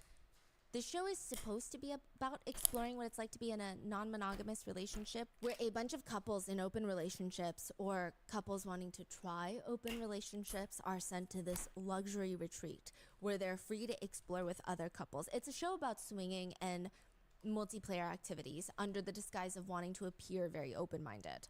I do think that a lot of people can have great, healthy, open relationships. I don't think that's the problem, but apparently the show did not handle it well. There were clearly couples and people that were insecure and did not feel good about what was happening. One netizen writes, I've started watching the first episode. I think it's messed up so far. The first couple, the blonde girl and her husband, he admits he lacks confidence and feels like he's not good enough. It seems like he needs therapy rather than seeing his wife get intimate with another man on television.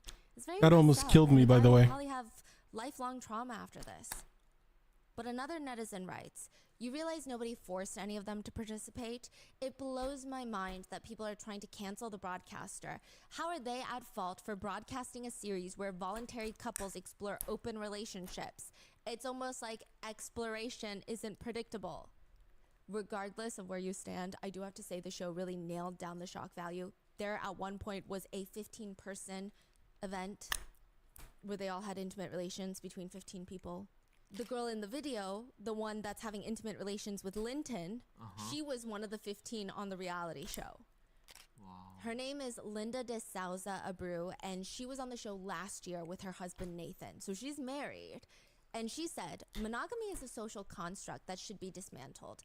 Opening up our relationship has allowed us to form a deeper connection with each other. Which, I don't know if it's just the editing, but almost immediately after, she's seen twerking right up in front of another woman's face and then kissing two people at the same time. Just 3 people making out at the same time. This happened where? In the UK. This happened... case is a UK case, okay. Yes, so the reality show was released in 2023. This is season 2, and then this new video is in 2024. The 4-minute video. Yes, where she's having intimate relations with a man named Linton. And the whole open house reality show, it's just a lot. There's a lot of emotion swirling around. And to make matters even more interesting, Linda has that 15-person orgy and talks about how she's been with her husband for 9 years and they've been open for 3 years and they've got an 8-year-old daughter together. So does her husband know that she's being filmed having intimate relations with Linton right now in this 4-minute clip? Now, like I said, a lot can happen in 4 minutes. Linton is sitting down at one point and Yeah, man, Linda just is CC all me. over him, and the cameraman is just sitting directly in front of them, perhaps 2 feet away, filming, smoking, turning the camera on him to say, there's a movie in it, gangsters. You know you're a gangster, right? He's talking to Linton. No one's coming through that door, bro. I will fight them. No one's coming. Do your thing, bro. There's a giant bottle of baby oil on the table next to them. And he keeps saying, you know, we are family. This is how we live at Wandsworth. What? Wandsworth. Wandsworth, as in HMP Wandsworth, Britain's 2nd largest prison located in South London. Linton is an inmate. The cameraman is his cellmate. And Linda, the woman that Linton is having sex with, is a prison guard. In the video, you can hear her radio turn on and you can make out some of the words. All stations, activity patrols. She's supposed to be guarding the inmates. Instead, she is in their cell having intimate relations with one while his cellmate records it on a phone that's been illegally smuggled into the prison. Some portions of the video are described as the woman's white prison blouse is visible and her belt, which usually contains handcuffs, a baton, and pepper spray to control the inmates, is bouncing up and down her waist. Clearly, she's breaking a ton of rules. I mean, not just rules put in place by the prison, but also the unofficial rules that female prison officers have set for themselves. One female prison guard writes online about the rules of being a prison guard in a male facility. She says, welcome to the show. Here's what you need to know. First, they're gonna try you. It'll mostly be slick comments that are inappropriate to see how far they can go, or always wanting to talk to you about BS issues just to be up in your face, and never, I mean never allow this to slide. If you do, they will keep doing it. Any unwanted physical, you order them to cuff up. You have to establish right from the start that that nonsense is not going to fly, and you will enforce the rules. Avoid being alone with inmates, especially off camera. Situational awareness is life or death. Know where you are, know where everybody around you is, where backup is, and don't walk around blindly. Head on a swivel at all times. This will prevent getting hemmed up or blindsided. When your life is in jeopardy, do whatever you have to do to get out alive. Getting choked out, gouge out an eye, or bite Wait, down what the on any fuck? flesh that you can get in your mouth. 3 or more. The fuck is wrong with this game, dude? Down button, empty Almost your nothing pepper works spray right. all the way and pick up anything to protect yourself. I mean, this is clearly not what Linda was doing inside that cell. In fact, the inmate had close access to her baton, her taser, her radio. He, at one point, or multiple points throughout the video, had both of his hands around her neck. To give you some context, Linda is a Portuguese national living in London. She recently started working as a prison guard earlier this year, so a few months ago. Honestly, nobody in her family even knew that she wanted to be a prison guard. It just came out of nowhere. She went from being a personal trainer to going on this reality show, The Open House, and now she decides, hey, I'm gonna go inside one of the most understaffed, overpopulated prisons in South London. At first, nobody could understand why. But I mean, sure, it's a job, it pays, but surely there's easier jobs, right? Until she starts her OnlyFans. Her username was allegedly Linda from the Playroom, or she said you could call her La Madre, the mother. Oh my I god. allegedly read, before the account went private, happily married Latina that wants to share hot content with you. We believe in authenticity. All our content will be genuine, and we will never fake it because we want you to enjoy watching it as much as we enjoy making it. Which begs the question of, did she do all of this to promote her OnlyFans account? Linda's sister did an interview with Daily Mail where she confirmed, my sister's a swinger. She was on Channel 4 a program called The Open House. I never saw it. It's not the sort of thing I would want to watch my little sister in. I only found out that she worked for the prison service in January. That's when I spoke to her and said, do not mix your lifestyle with work. Don't be stupid. Don't do stupid things. We're all human. We all make mistakes, and sometimes impulse can get the better of us. But it's probably one of the poorest. I would have straight up called her a dumbass. Wait, the sister knew this Nope. is what she wants to do? No, so she's saying she has OnlyFans. Don't mix it with work. So I guess, yeah, she has a inkling. Yeah, she's Yeah. like, don't. What do you mean? Like, who even comes to that conclusion? Like, I would never think about that. That's true. If you have a hobby on the side or a second job, you wouldn't mix Yeah, it with if work. I yeah. know someone who's OnlyFans and then they also are prison, like, I don't make that connection. That's crazy. Yeah. So Crazy. perhaps, yeah. Wow. It probably didn't help in Linda's case that she tried to, I wouldn't say flee, but she tried to leave the country immediately after the video starts going viral. She took her passport, drove to Heathrow, and tried to fly into Madrid. Wait. So the video was taken by the cellmate. And he posted it on social media, and at first Obviously, it went I mean, viral in bro, prison of course because he everybody put had it on been social released on media. their phone. Yeah. So she is okay with that. She knew this was taken, and she knew this was getting posted. The suspicion here is that she thought it would leak and her name would be everywhere and she could capitalize on it. But I think she discovered very quickly that she broke laws and she was gonna get arrested. She didn't know she was breaking laws. I guess not. That seems to be the case. That's the only thing that makes sense for a lot of netizens, that she wanted to do this to make a lot of money to promote her OnlyFans is the theory. But then once it's done, she realized she broke a bunch of laws. Maybe the video starts going viral and everyone's like, hey, actually, this is so illegal. And she maybe starts Yeah. freaking out and decides, I'm going to not flee, but take a little vacation. I'm assuming this is one of the biggest thing they tell you, like on the employee's manual, like this is what you cannot do. Yes, and it seems like it's been happening more frequently. I know that there have been a few higher profile cases of female prison guards that were fired for having intimate relations. I believe one had gotten pregnant with an inmate's child, and another one had tattooed the inmate's name onto her thigh. What? And Yo, so girls are the wild, inmates bro. wanted to tattoo the inmate's cell number, which feels very temporary because I feel like they could get moved to a different cell. But it gets very serious. We're gonna get into the seriousness later, but Okay, yeah. so it sounds like she got the job. Do you think she got the job for this purpose? That's what a lot of netizens believe, because her family said it was a little random, just kind of out of nowhere. Nobody knew that she was interested in becoming a prison guard. Yeah. It seems like there were Yeah, that was likely annoying. more ways for her to make I'm glad we got it, but that was considering still she was annoying. on that reality show. She was a personal trainer. Right. So maybe she thought. I think this is a case, bro. This is obviously a case of the clout demon getting its gobbly jaws on some people. The clout demon was like, ooh, I see you want to be famous. I got you, girl. Let's make you real famous. It's just, it's depressing. Private, like, OnlyFans paywall. Yes, and perhaps she thought maybe people would think it's a hoax. It wouldn't become like this international thing. It would get just enough attention to her account, perhaps, where she would blow up and make a ton of money. Got it. I 'Cause see. this actually, when this Hey, yo, video bitch, first I heard came you do out, OF. it was briefly debunked. It was briefly like, oh, that's not actually a prison. It's not a real cell. Like a fake video. Yeah, it's like a wannabe set. I see. Yeah. Wow. So she called her boss on the way to the airport, letting them know that her husband is going to return the rest of her work equipment and she's not going to be returning to work ever again. She technically states that she's going to visit relatives in Madrid. She was arrested at Heathrow Airport in London. She's facing life in prison. Oh. Yeah. Wow. How? For misconduct in a public space, like misconduct in a public agency, because she works for the government.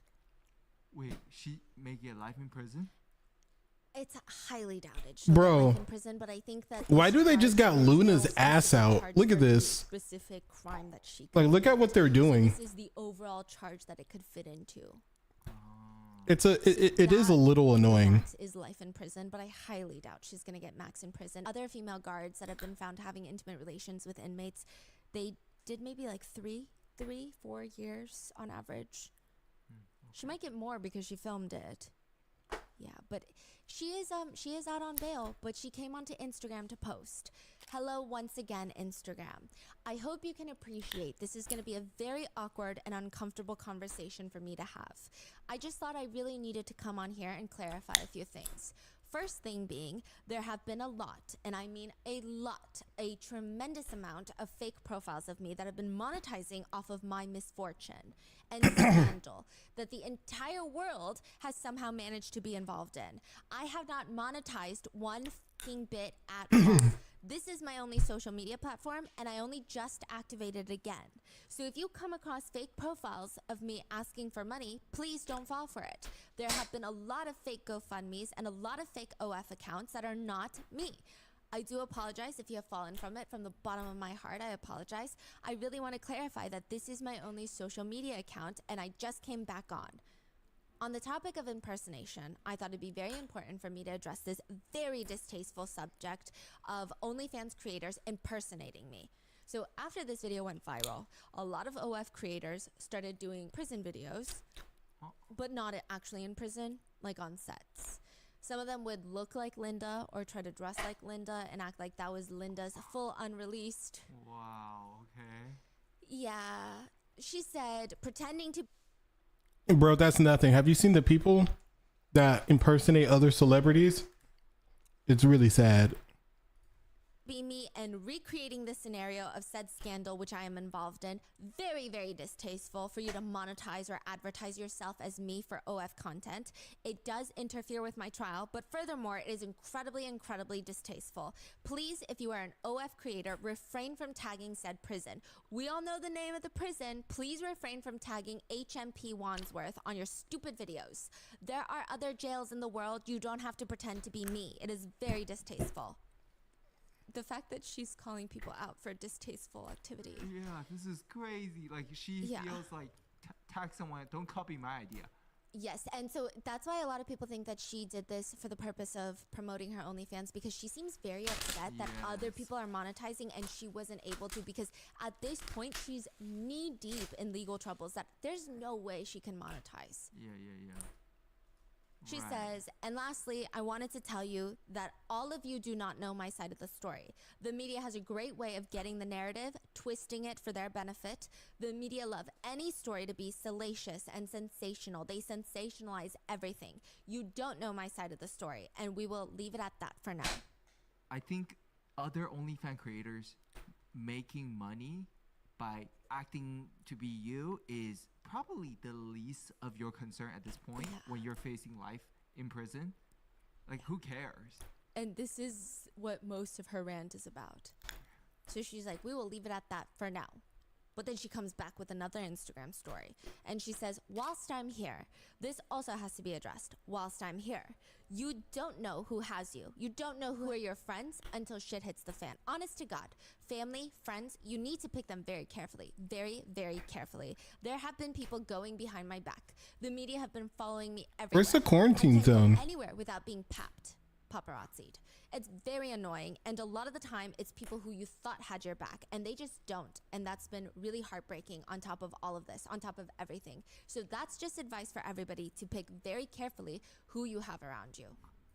She later states that she agreed to film the video because she's claiming the inmates had found out about her other explicit videos and they were going to make it known to the other inmates that she was filming those types of videos, which normally I might be able to understand this type of motivation and feeling of being blackmailed.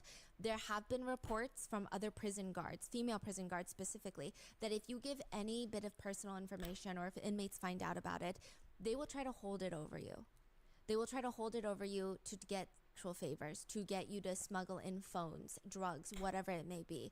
They'll try to blackmail you and try to ruin your life. You feel trapped. But I'm not sure that this was that situation at all. She was on the show Open House.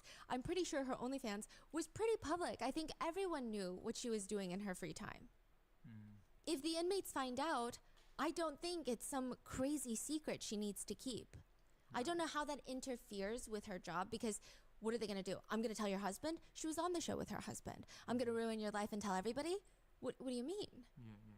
She didn't say that she was forced, by the way. That's not the verbiage that she's using, but just so she felt compelled to have intimate relations with this inmate so that they would keep the secret.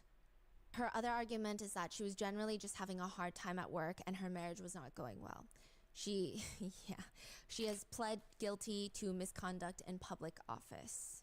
She faces a life. She kind of doesn't have a choice but to plead guilty. Found God, It's on video. which is, she says, a great source of comfort for her. A very close friend of Linda states, Linda was going through a very hard time at work. She was having lots of problems in her marriage. She's absolutely devastated by what happened and is clearly full of remorse. It's just devastating, and she's trying to rebuild her life. They're a lovely couple and working hard to save their marriage. It's not been easy for them. People are trying to make out that Linda is some kind of monster, but that's not the case at all. There's a lot more to the story than people think. Some of the prisoners got a hold of Linda's personal details.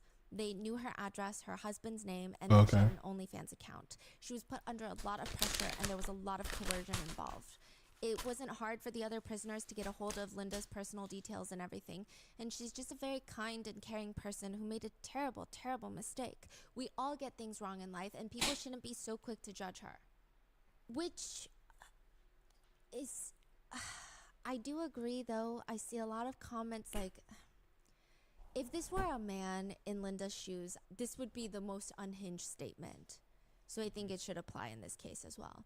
The prosecutors do judge her. In fact, the prosecutors do not believe Linda's version of events. They state this was a shocking breach of the public's trust. She was clearly an enthusiastic participant who wrongly thought that she would avoid responsibility. There is no excuse for any prison officer who conducts themselves in such a manner, and we will never hesitate to prosecute those who abuse their position of power. So not only is it abuse of power, but I will say there's that power imbalance. Others are pointing out that at one point the inmate had his hands around her neck. Her baton and taser were just right there, free for them to grab. It was a clear violation, but also a huge safety risk for other guards and the other inmates in the facility. Right. It also puts a clear target on female officers' backs. A lot of them have stated when stories like this come out, it almost furthers the, quote, commodification of female officers as meat. The way that these male inmates already see female COs, like correctional officers, is they want to do actual things with them. And once one of them gives in, they feel like it could happen to them. They just need to try harder. And it makes these workers' jobs so much more difficult, and it borderlines sexual harassment and assault in some very dangerous cases. Yes. There's also a lot of questions about how she was even hired, considering she allegedly had a public Facebook post with a caption that read, "What's your type? For me, bandits, outlaws, and criminals." There is an investigation being held. It's likely that the prison was incredibly understaffed, and that's why they hired her. And this is just not a good look for HMP Wandsworth. So a few months ago, September 2023, well, I guess not a few months ago, but not that long ago, an inmate named Daniel Khalif was in prison for charges related to espionage and terrorism. He allegedly planted a fake bomb at the Ministry of Defense, which is kind of a big deal. And he allegedly tried to gather useful information for enemy states, enemy countries. Now, he was in prison awaiting his trial. He was a relatively good inmate. He secured a job at the prison's kitchen until he didn't, because he created these very strong ropes. I think he used cloth-like materials, and he used it to tie himself underneath a food delivery truck. He escaped from one of the largest prisons in Britain. He was on the run for 75 hours. Yeah. So, yeah, you could say it's understaffed. Things do slip through the cracks at HMP Wandsworth. According to a lot of news publications, Linda's father-in-law, so this is her husband's dad, he was kind of the spokesperson for the husband. Nobody knows what Linda's husband is doing. Is he staying with her? Is he not staying with her? We don't know. They have a child together. That's all we know. But the father-in-law stated this was something that happened where she was on her own. She was the person in charge, and she was the one who needs to take responsibility as far as I'm concerned. Her husband, my son, didn't know what she was doing. She's an idiot as far as I'm concerned. As for the inmate in the video, his mom also commented. So Linton's mom stated, if they're offering it on a plate, then the guy's gonna take it, you know what I mean? She goes on to state that while her son deeply regrets his actions, the fault lies alone with Linda, the prison guard. His mom also states that he used to have dreams of playing football and starring on Love Island, the reality show, before landing himself in prison. One netizen suspects that Linda and her husband were both in on it because it doesn't make sense. One comment reads, this is all a grift on their part. She's an OF model and swinger. Getting notoriety for doing a bad job while doing spicy things does nothing but drive traffic to her page. Another one comments, it doesn't matter. She definitely thinks that essaying a man will get her a light sentence because she's a woman. I hope the judge proves her wrong. While some netizens, they just didn't take it seriously at all. One of them comments, this makes me want to get sentenced. Which, again, is not good for female COs. Because And then another person comments, she's dealing with a hardened criminal. She is currently out on bail, conditional bail, so she's being heavily monitored until her sentencing in November, where she does, in fact, face life in prison. And that is the case of Linda DeSouza. I mean, I don't... Bro, that's wild. Like, you did all that, made an OnlyFans, and then... you know, put yourself out there for the streets, and then now what? It's like, did you not think this is like that brain rot stuff, right? Did you not think it was, you know, illegal to do that in a federal building?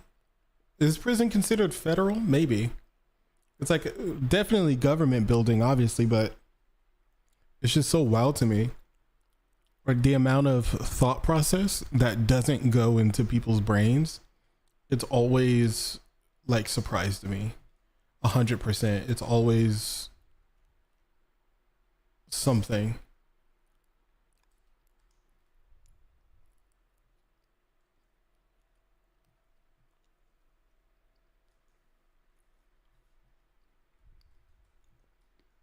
Bam, bam, bam. What do we start with? Yellow.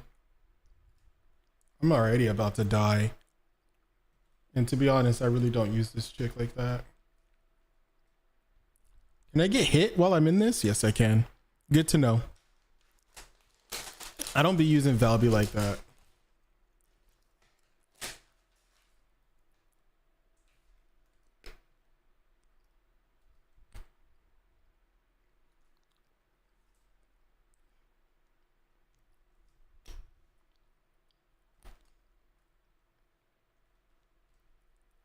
Oh yeah, it is. Is that one and that one?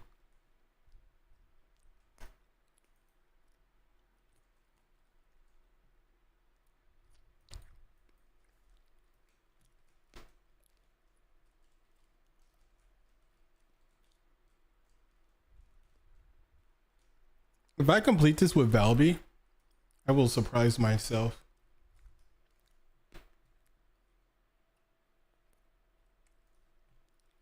What I am gonna do is this.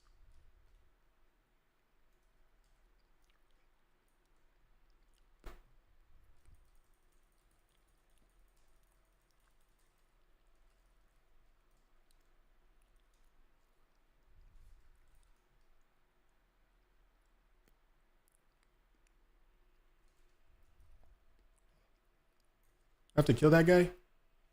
That's all three. Oh no, one of them went off. Bro, this is annoying.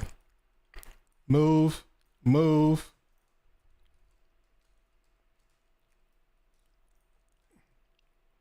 And they want you to do this alone?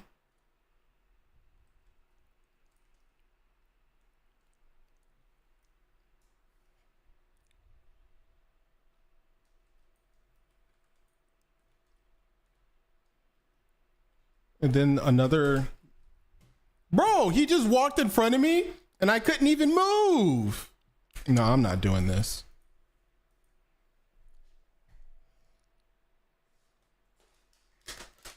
I'm not doing that.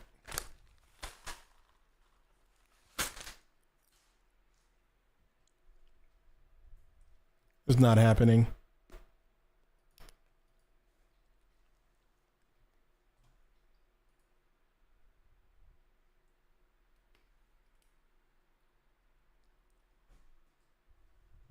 There was a video I wanted to watch. Alright, what's going on, guys? I'm bringing you my initial thoughts on the Black Ops 6 beta. It is currently Sunday. I've probably played the game for about 20 hours now over the last 2 days on and off stream. So in the last 48 hours, I've spent like 20 of those hours on this game. So I think I'm ready to give you guys some thoughts. I'm going to start with some general thoughts and then kind of go into more specific categories. If I had to describe to someone who's never seen or played this game, like what it's all about in like very simple basic terms, I would say it's kind of like Cold War with the most advanced boots on the ground movement system that we've ever had in Call of Duty. I wouldn't necessarily say it feels like Cold War because of the movement system is just so different from anything that we've ever had, but it definitely has that type of vibe to it, if that makes sense. Wait, can you some of the gameplay, go up? I'm gonna break it down into like a couple Haley. of things, but the time to kill, let's start with that. According to Treyarch themselves, they said the time to kill is supposed to be slightly less than Cold War, and I would say that does seem fairly accurate based on my experiences playing the game. It's kind of in like a middle ground of time to kill right now. There are a few CODs that have a higher time to kill, and there's a few CODs that have a lower time to kill. You have to be careful with time to kill in every COD, but I think especially in a game like this, because of the movement, you know, if you make the time to kill really quick, like MW2, not the original, the one we just had like 2 years ago, if it's super quick like that game, I don't think you'd be able to utilize the movement effectively because, you know, you would just die so quick that someone couldn't even like, you know, pull off any good movement. They'd already be dead. But at the same time, I don't think you want to have the time to kill too high, like, you know, Black Ops 4 or Cold War or anything like that, because then it might take away from your actual ability to kill people. Not that that's necessarily a bad thing, but, you know, you don't want people to just take a lot of damage and then get away because of movement, and then, you know, you don't want to turn the game into like Halo. Obviously, I don't think it would, you know, go to that extent, but you know what I'm saying? Like, if your health is very high and you have all this movement in the game, then like I feel like the kills go down, and that's like not something the Call of Duty community would like. You know what I mean? Like, you want to be able to get kills. That's the point of Call of Duty. It's a fast-paced game.